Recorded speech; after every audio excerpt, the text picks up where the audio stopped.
Ada woke up to find out her mouth had grown incredibly long, stretching down to her chest. She was so shocked. She thought it was a dream, so she quickly laid down and shut her eyes. After some minutes, she opened her eyes, but this time it was even longer, stretching down to the bamboo bed. Ada shouted, "Mama!"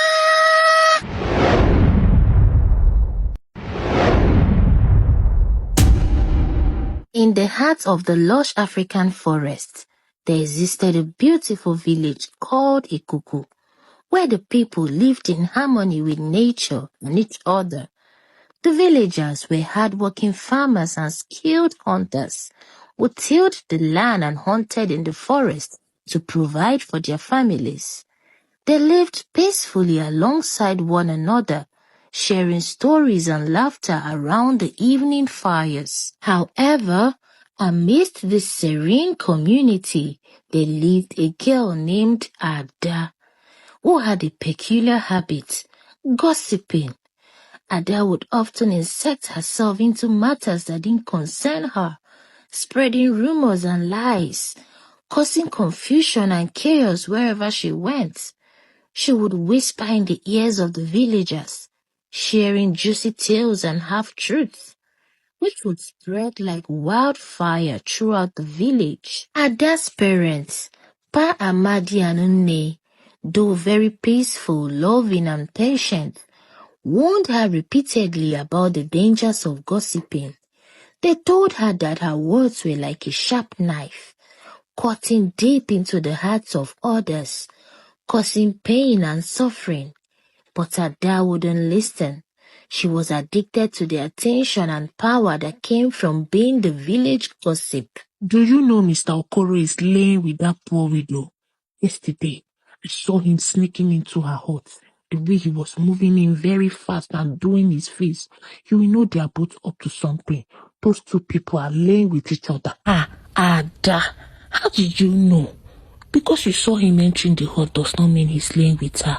What if he went to greet her? You know she lost her husband. May forget that thing. Am I a child? I know what I'm saying, Jerry. Those people are laying with each other. My sisters, have you heard?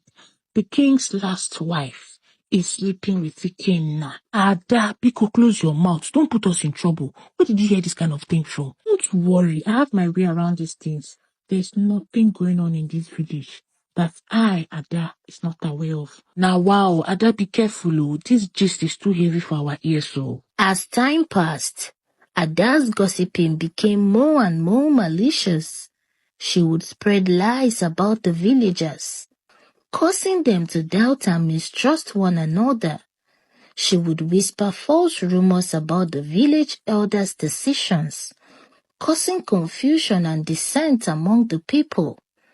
The villagers began to avoid her, fearing that her words would bring them harm. Her peaceful parents continued to advise and caution her.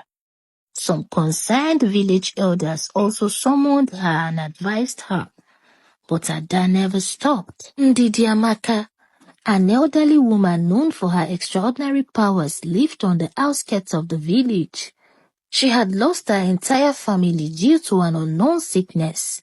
She became depressed and isolated herself, living alone very close to the thick forest. Her usual attire was a long pink African print with purple stripes. Every market day, Ndidi Amaka would head out to the village markets, buy the things she needs, and then head back to her lonely hut deep in the forest. Ada hated Ndidi for no reason. Whenever she sees her passing by, she would stop and insult the old woman. On some days, she would even throw away her foodstuffs, and Ndidi would quietly pick it up, crying her eyes out. You, this old witch, I've warned you to stop passing here. I will put my finger in your eye if you don't stop looking at me. You want to be isolated, then remain isolated. Grow your own food in the forest. Why are you coming here to buy food? Witch. You, this evil woman. You think I don't know you killed your children. That's why you went to live in the forest. Their spirit is tormenting you. Don't worry, very soon you will run mad. They say you have powers, extraordinary powers. Why didn't you use the powers to save your children and your husband from dying? Ekwensu. Ada would insult Ndidi and then walk away. Ndidi would cry and think about her husband and children as she walked back home.